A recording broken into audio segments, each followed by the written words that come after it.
بینندگان عزیز، خوش آمدید به برنامه امروز ما. برنامه امروز ما درباره کاریابی و تحصیل است که با آقای اندریو امروز با شما شیر میکنیم بعضی از معلومات ها را. خوش آمدین آقای اندریو. Welcome, Andrew, to this program. Thank you very much. I've been asked today to talk a little bit about education and employment. So we'll cover a whole range of information, but mainly around the education space in Victoria and how complex it actually is. امروز آقای اندریو درباره کاریابی و تحصیل با شما یک انفورمیشن سیشن می داشته باشد که چطور می توانین کار بگیرین و تحصیلتان ادامه بدین در استرالیا. So and hopefully we'll have some time to also talk about employment pathways.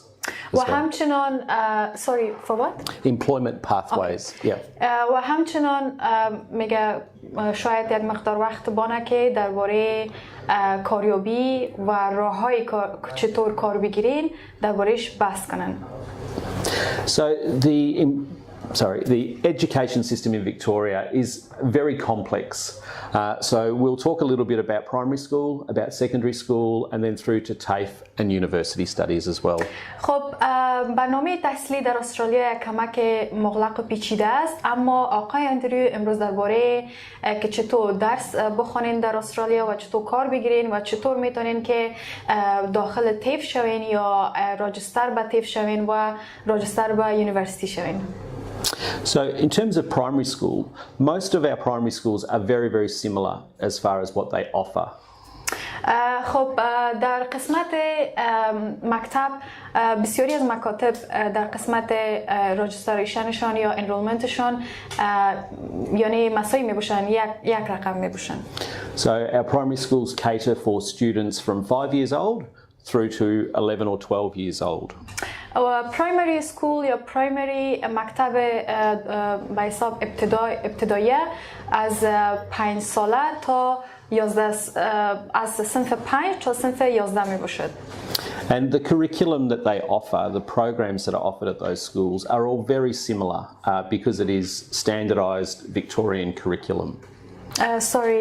Similar to what? Similar from one school to another. They're all essentially the same. Okay. و برنامه‌های تحصیلی تمام مکاتب یکسان میباشد. The things that do change is sometimes schools can offer different programs like different sports programs or different language programs as well. Beautiful. بعض مکاتب تنها برنامه سپورتیشان تفاوت میکنه و language support. Yes. Sorry, language programs. So they might offer French or Japanese or Arabic, etc. Okay. Yep. خب تمام مکاتب به حساب پروگرام‌هایشان یکسان میباشد، اما بعضی هایشان تنها به حساب زبان language different میباشد که بعضیشان آفر میکنن به حساب زبان Germany or French or به حساب different language. So تنها فرقشان در سپورت و زبان هایشان میباشد. And depending on where the primary school is, sometimes they, because of the students that they have and the student backgrounds, they will also offer higher levels of literacy support. So particularly for students who are coming from a non-English speaking background. Okay.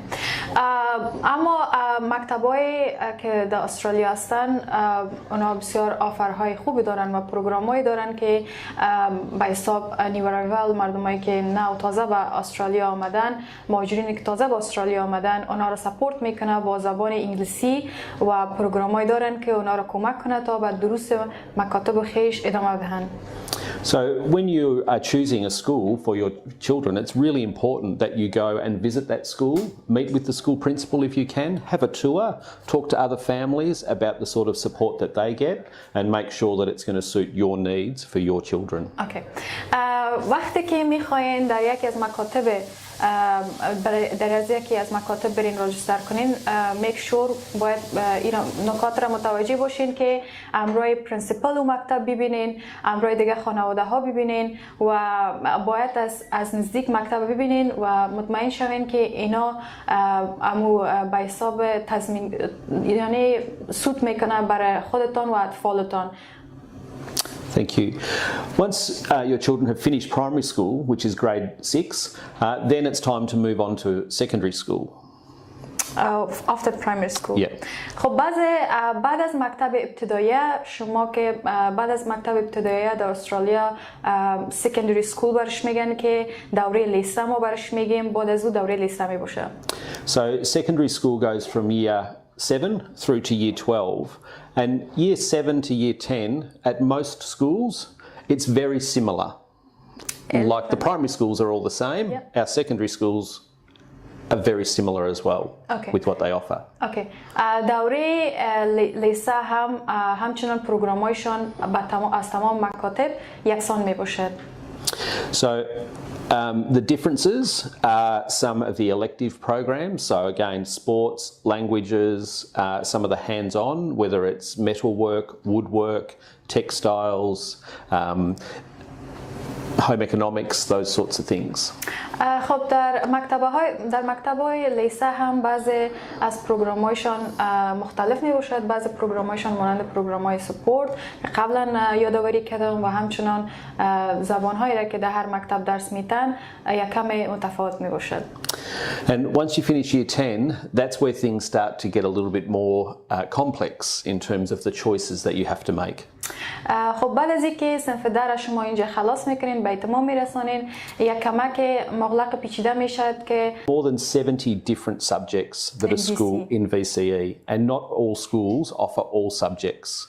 So they will all offer a core of subjects which is around your maths and sciences and humanities type programs, and then if you want some more specific things, it might be, for example, dance or music, you might have to go to a different school to do those programs. Through VCE or? As part of your VCE, Okay. yeah. So not every school offers all 70 programs. Beautiful. Yeah. خب دوستای عزیز، تمام مکاتب همه رشته ها رو بر شما آفر کرده نمیتونه و از این خاطر برنامه VCE است که شما از طریق VCE میتونین به بعضی رشته های دیگر دسترسی پیدا کنین.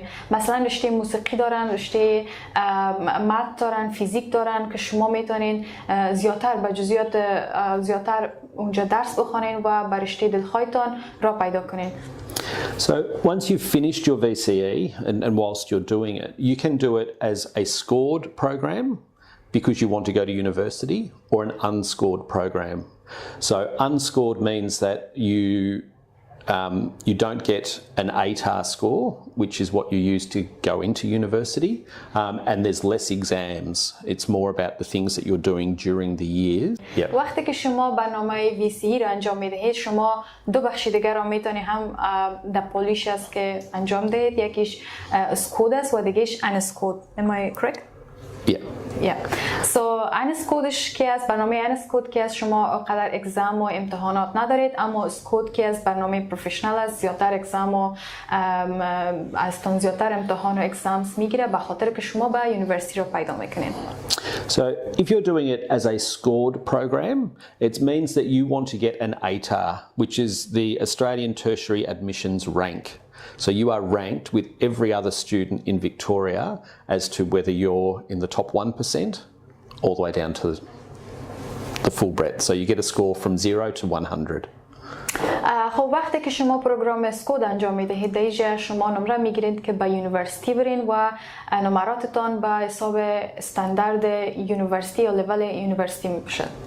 And that score gives you a number that you then use to go into university. So all of the university, not all, most of the university programs have a score as a minimum requirement to get in. So it might be, for example, you want to do teaching at Monash University, you need a 70. And these scores change each year. اوکی. خب شما اگر میخواین که یونیورسیتی برین، باید از اونجا یک نمبر معین است که شما باید بگیرین اون نمبر را. اگر چقدر اسکورتان بلند باشه یا به حساب استاندارد باشه، شما میتونین به یونیورسیتی را پیدا کنین. So it is giving you a ranking amongst all of your peers in Victoria that are also doing the VCE. Yeah. sorry, can you please repeat that? So it's giving you a ranking, a percentile. Okay, percent. Okay. Yeah. Okay. و امی سکور یا امی نمبرایی که شما میگیرین این بر شما امو پرسنتیج را میته که شما به حساب میتونین که به یونیورسیتی را پیدا کنین و به حساب استاندارد ایجا به یونیورسیتی یک لیول باشین. And so once you've got that score, that's when you start to apply to your university choices. Something that does happen is that students and families tend to spend their ATAR score. So if I wanted to be an accountant and I needed a 78, let's say, but I got a 93, I might decide I actually want to go into law instead because I want to use 93 points instead of 78. So it depends on your score. Which courses you can go to. Okay. But choose the course that you're passionate about, regardless of your score. Even if you get a 93 but you want to be an accountant, be an accountant. That's okay. You don't have to spend all of your ATAR score. اوکی. خب شما نمرات را که میگیرین قدر مهم نیست، اما این رشته دلخواهتان هنوز میتونین بخونین، کدام مشکل نیست. مثلا اگر میخواین اکاونتنت بخونین کدام مشکل نیست. اگر اسکورتان پایین و بالا می باشه بازم میتونین که به یونیورسیتی را پیدا کنین و رشته دلخواهتان، رشته مورد علاقتان بخونین. At the moment, students can go into either VCE, which is the Victorian Certificate of Education, or into a VCAL program, which is a Victorian Certificate of Applied Learning. Okay. So, which we've got here if you want it. Okay. But as of next year, the VCAL program will be replaced by the Victorian Certificate of Education Vocational Major. So we've got some changes going through the education system right now. Okay, so there's two programs, one VCAL, one VCE. Yes. Okay. Yeah, Then we're going to explain each. Correct. Okay. Yep. خب بعد از اینکه صنف در شما به اتمام میرسانین، در اینجا به دو پروگرام میتونین دسترسی داشته باشین. یکیش VCAL است و دیگهش VCE است که حالا بر شما explain یا براتون با جزئیات دوم تشریح میکنم.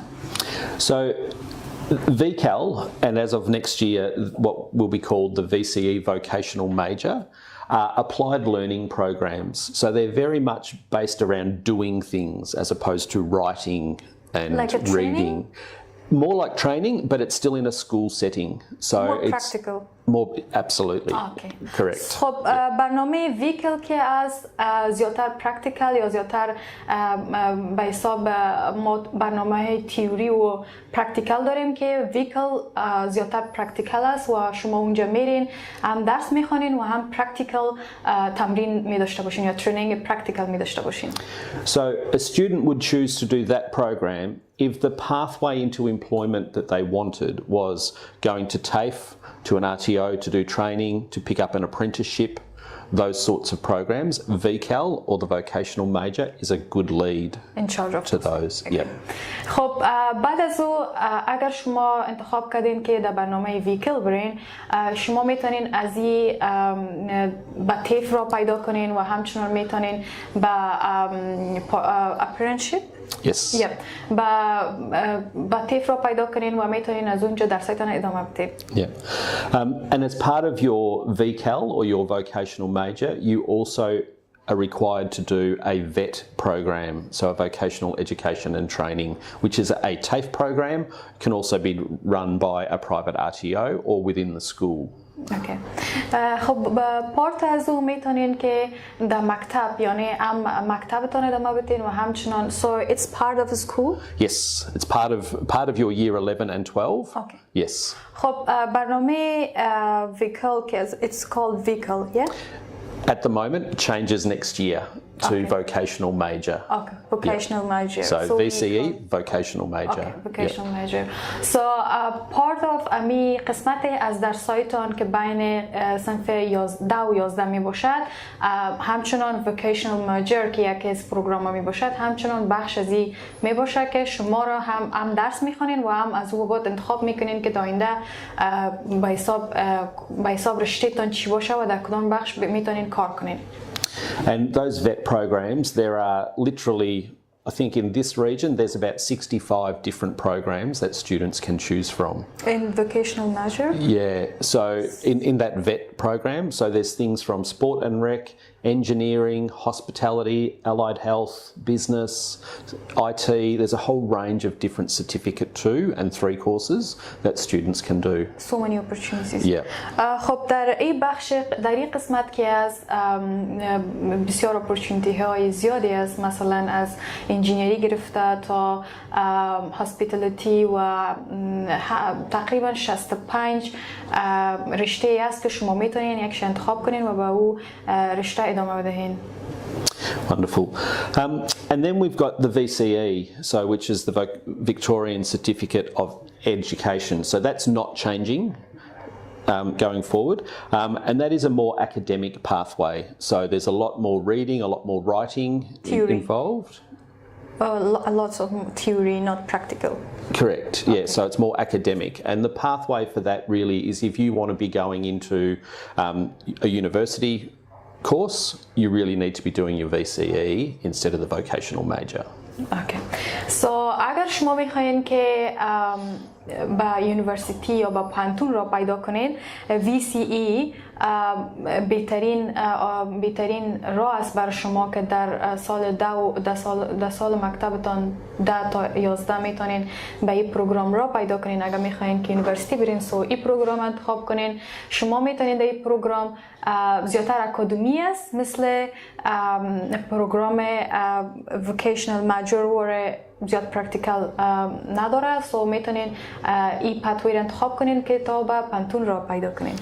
And if you do a VCE, you can also take all of those other pathways that the vocational major or VCAL would give you as well. So you can still do an apprenticeship, you can still go to TAFE, you can still go straight into an employment opportunity as well. خب اگر شما برنامه VCE را انتخاب کردین، Vocational Certificate، برای شما را از این قید نمیکنه که شما تیف نتانین برین یا کدام اینستیتوت نخوانین یا دیگه برنامه ها نتانین کار بگیرین یا نتانین کار کنین. شما همچنانی اپورتونیتی های دیگر را هم دارین در پولیش، اما بازم انتخاب به دست شماست که میخواین یونیورسیتی را انتخاب کنین یا میخواین کار کنین یا میخواین سرتیفیکیت بگیرین یا دیپلم. سو انتخاب به دست خودتان است. So the things that change from one school to another in VCE is the subjects that they can offer. So they're really good because it shows teamwork, communication, dedication, commitment. So there's lots of things if you're involved in a sports club or a community group. خب یک نکته که بیشتر از یادم رفت که بر شما ترجمه کنم، همچنان در رزومه شما اد میشه که شما همینقدر والنتیر ورک کردین یا کار داوطلبانه کردین که بسیار مهمه باشه و همچنان اگر شما کار تیم ورک کنین یا که در سپورتس کار کنین یا که امرای کمیونیتی اینوولو باشین، این همچنان بسیار مهم است و در رزومه شما ثبت میشه و این در هر جایی که شما به کار اپلای کنین این بسیار یک رول مهم داره. The other thing to think about with volunteering, it doesn't have to be a formal volunteering program. So I'll tell you a story in a minute about. So it doesn't have to be a formal volunteering program. No, just something you do for your community is volunteering. اوکی. خب اگر شما کار داوطلبانه میکنین، این با اون معنی نیست که باید قید و قید زمان داشته باشه و بسیار فرمال باشه. حالا بر شما تشریح میده چطور؟ Yes. So I speak to young people about this a lot, and I was talking to a class of young Afghan people and was talking about volunteering, and one of the girls said, "I don't have time to volunteer." And I said to her, "What do you do on the weekend?" And she said, "Well, on Saturday I spend all day at the hospital translating for my community." Now that to me is gold to an employer, but it wasn't a formal program for volunteering. She did it because her community needed her to do it. And that in a resume is gold. That's the stuff that we need to see. خب اینا از یکی از جوانان پرسان کردن که شما به حساب اینجا آمدین چی کار میکنین؟ اونا برشان جواب دادن که من ترجمانی میکنم روزای شنبه و یک شنبه به کمیونیتی خود و اونجا بدون معاش کار میکنم. اینا برشان گفتن که بسیار مهم است که کار میکنین بخاطر تجربه کافی به کار میگیرین و این در رزومتون بسیار به حساب برجسته میایه و بسیار عالی میایه که شما اگه به کار بخواین در آینده در کدام آفیس اپلای کنین. So that's the first thing that you can do to help improve your chances of being employed is get experience. خب کار داوطلبانه شما را تجربه کافی به دست میارین و اینا چانس شما را بالا میبرد که در هر جایی که کار اپلای میکنین امو جاب به دست بیارین. The second thing is around education and training. So the higher level you have of education, to a point, the more chance there is of you being employed. و همچنان this is the second This is the second point. Yeah. خب نکته دوم از این می باشه که قبلا ما سرش بحث کردیم که وقتی که شما در استرالیا میخواین به جاب اپلای کنین یا به کار اپلای کنین سه نکات مهم می باشد. نکات اولشی بود که volunteer work است و نکته دومشی است که education و training است که هر چقدر education سطح سویه تحصیل شما بلند باشد اما قدر جاب آفر و اپورتونیتی کار بر شما بیشتر می باشه. So we know that if you don't finish high school, so if you don't finish year 12, you are twice as likely to be unemployed. So not have a job if you don't finish school.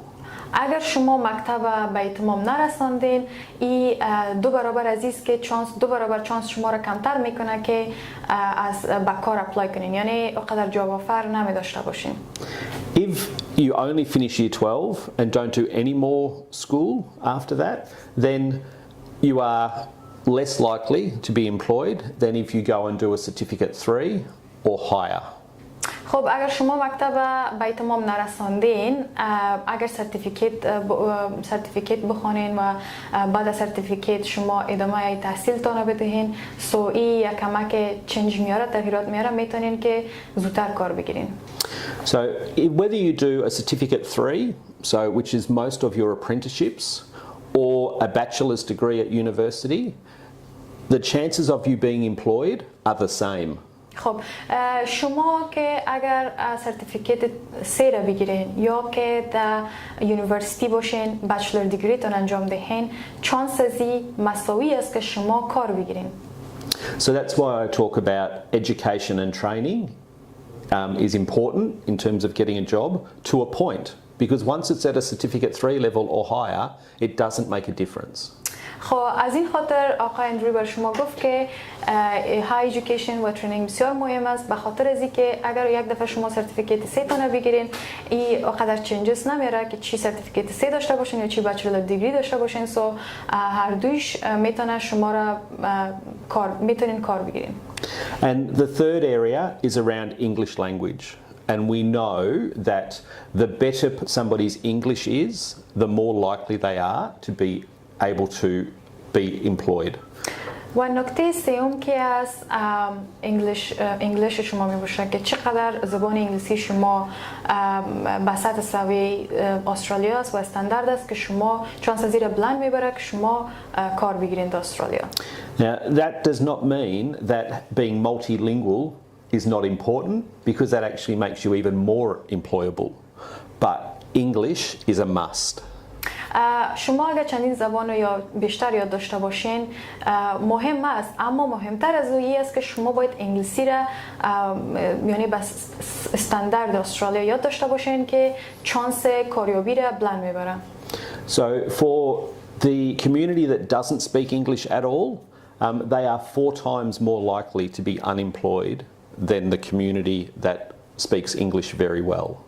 خب کمیونیتی که اقدر انگلیسی زبان انگلیسی صحبت کردن نمیتونن چانسش کمتر است نسبت به کمیونیتی مردمی که زیادتر به حساب انگلیسی را میفهمن چانس از او یک ذره بیشتر است که زمینه کاریابی برشان بیشتر مساعد است که بخاطر شما همچنین که میفهمین در استرالیا همگی انگلیسی گپ میزنن و زبان اولشان انگلیسی است. So English is important, but particularly in the area that we work, in the southeast of Melbourne, our employers acknowledge and they want multilingual staff because it reflects their customers. So it actually is really good for their business. اوکی. خب در ساوت ایست که است در این منطقه زیادتر مالتی لنگویج است و مردمای دایورسر است که اینا به حساب زبانهای زیاد را صحبت میکنن، سو او هم مهم است، اما بازم انگلیش مهمتر از اوست که در هر جاب اپورتونیتی که میای انگلیش به حساب پرفرنس اولشون میباشه. So where English is important for those employers is it enables communication between their teams. So English is the primary communication language. چرا زبان انگلیسی مهمتر است؟ به خاطر که در بین کارمندا و استافایشان اونا در بین تیمشان اونا انگلیسی صحبت میکنن. سو از او خاطر زبان انگلیسی زیادتر مهم است تحصیلتان. So we'll start talking about employment, and at the moment, if you're a job seeker, it's a really good time to be looking for work. خب حالا بخش تحصیلی ما به تمام رسید. حالا در بخش کاریابی با شما صحبت میکنیم که آقای اندریو میگن که اگر شما در جاب سیکر هستین و میخواین کار پیدا کنین، این وقت بسیار وقت خوبی است که شما در جستجوی کار باشین. So there are lots of opportunities at the moment in lots of industries. So lots of employers don't have enough staff. اوکی. فعلا بسیار جاب اپورتونیتی زیاد است، کار زیاد است، به خاطر از اینکه بعضی از کمپانی ها و بزنس هایی که هستن اونا آنقدر استاف یا کارگر ندارن، سو بهترین وقت است که شما به کار اپلای کنین. So there are three things that you can do that can really help you in terms of getting a job. در اینجا سه نکته بسیار مهمی است که شما میتونین در او کار بگیرین و سه نکته را باید در نظر بگیرین. So the first one is about getting experience. So employers say that the most important thing to them is having people who have experience. خب نکات اول این است که شما باید تجربه کاری داشته باشین، به خاطر از اینکه تمام بزنس ها یا کمپانی هایی که هستن اونا در قدم اول تجربه شما را میبینن که چقدر شما در او کار تجربه دارین تا که میتونین، یعنی پیش از اینکه به کار برین یا به کدام جای اپلای کنین باید تجربه کاری داشته باشین. And if you've got experience in Australia, that's even more important as well. اگر شما تجربه کاری در استرالیا داشته باشین این مهمتر است، یا مهمتر از همه اگر شما تجربه کاری در استرالیا داشته باشین. So there are some things that you can do because if you haven't worked before, if it's your first job and your employer wants experience, how do you get experience if you haven't worked before? خب سوال مهم اینجاست که اگر شما هیچ جای کار نکردین و تجربه کاری ندارین، پس چطور میتونین که تجربه بگیرین، یعنی چطور میتونین که اکسپریانس او کار داشته باشین؟ So you can do things like volunteer work. So for an employer, that is really good experience. It shows you're committed to your community. It shows that you're motivated, and it translates to your resume really well. اوکی. خب چطور میتونین تجربه کاری به دست بیارین؟ یکیش است که باید از کار والنتیر با استرالیا میگن و به زبان خود ما شما کار داوطلبانه میگن که بدون پید است. شما باید این کار به حساب در کمیونیتی یا در جای کار میکنین امرایشان، یعنی بدون معاش کار میکنین تا یک مقدار وقت که تجربه کافی به دست بیارین و بعدا با کار اپلای کنین. And if you're involved in sporting groups or community groups, that's also so this is one of, I think, 3 or 4 different programs that we're putting together in this space. So if you haven't found out the information that you need, watch out for the next ones. خب ما 3 پروگرام اینجا خلاصه کردیم و همیشه انفورمیشن ها که از یکی پای دیگر است. اگر شما او انفورمیشن که میخواستین از این پروگرام ما نگرفتین، سو به 2 پروگرام دیگه ما رجوع کنین، حتما انفورمیشن یا سوال را که دارین پیدا میکنین. Thank you. تشکر.